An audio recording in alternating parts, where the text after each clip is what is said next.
So the Spirit of Tempest event has started and the rewards are not that bad, to be honest. It's definitely worth your time grinding and there's some good methods to do it, and I will show you how. Hey, I'm the voice in your head, Ghoody, and today is the start of the Spirit of Tempest event, with the reward being the Indian Air Force HF-24, which will be in the Great Britain Nation as a rank 5.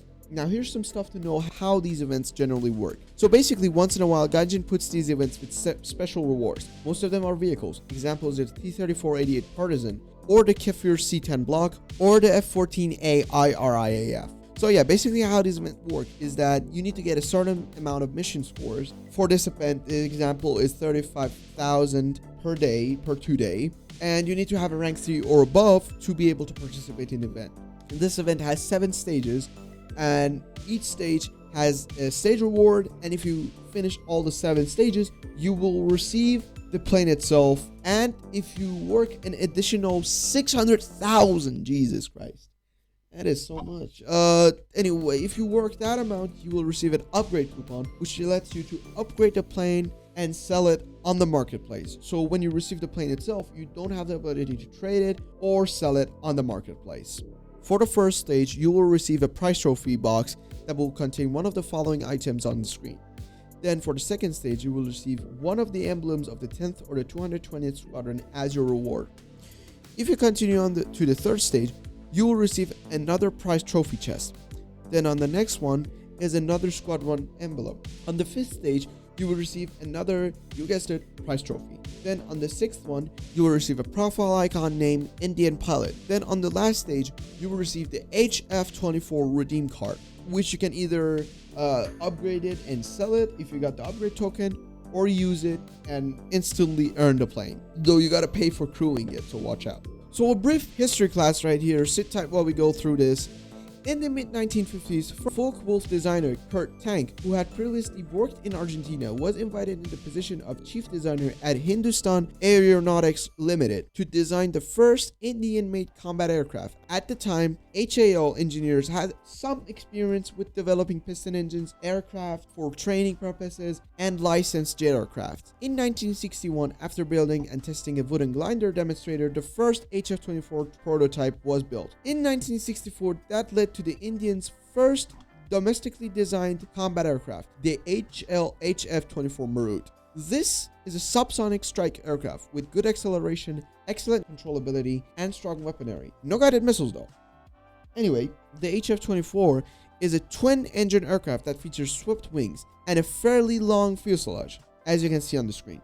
Using a pair of Bristol Ophrys Mark 703 engines, the HF-24 is unable to break the sound barrier in most instances, with the exception of it flying very high on very low fuel and no weaponry at all. Also, the engines are not afterburning, so yeah, a true rank 5. With 4 guns, the HF-24 is equipped with 4 30mm Aiden cannons, which are very familiar if you played the British Aircraft Tech Tree at all. At the front of the HF-24 is a retractable bay that contains 50 small SNAB rockets. The HF-24 has access to 4 underwing weapon hardpoints that can accommodate regular 500 to 1,000 pound bombs, as well as 1,000 pound drag bombs. This is great. However, the HF-24 has no guided weapons at all, not even for air to ground.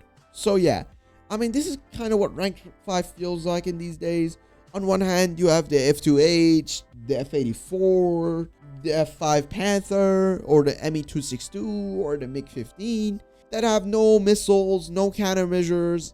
But on the other half, you have the fucking Civixen that has air-to-air missiles, or the Cougar, and they're mostly in the same BR bracket. So you have the chance going up against stuff with AIM-9s. Meanwhile, the only IR countermeasure you have is to literally hold J so your pilot would go out, or turn so violently that the wings on the F-80 Hornet would snap in half. So there are a couple of methods to be used to gain the score points necessary to get the stages done, given that you have 2 days per stage. Method 1, which I use, Air RB. So by looking up on Google or Reddit or on forums, you can find info about the best plane in the BR that you want to play or the rank you want to play. For example, I used the F-4U Corsair due to their good cannons for the F-14 IRIAF event. That being said, once you have a good plane in your lineup, you can go into air realistic battles, and depending on what type of plane or playstyle you're going, do either bombing bases, going to air-to-air fights, destroying AI targets or ground targets, or assisting on capturing points for lower BRs. Then you need either one base or one or two kills or 2 or 3 assists to get around 800 to 1400 points per game.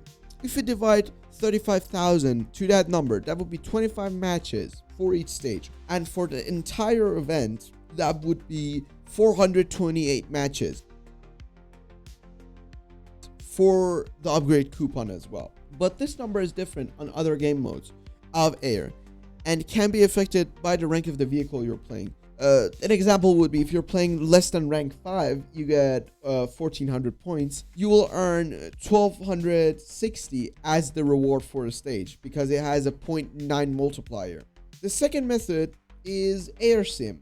Although it's not very beginner friendly, it has 3 times multiplier, and adding that to the rank bonus, let's say a mid to top tier, which is 1 to 1.2 times booster, meaning that you only bomb bases in sim at the rate of, let's say, 1 base per 10 minutes, you would earn around 800 to 1000 points. And if you multiply the boosts of, let's say, a mid tier, which is 1, and add the sim bonus, you would earn 3,100 per base. So in a 5 to 8 hour sitting for the grind, you will earn about 99,000 points. Be aware that the repair costs of the air sim, so it's good to go or do it with your friends, so they will cover you in, dogfights and whatnot. And the last method is air arcade battles, which I just don't recommend playing, since you get less results for more work, basically.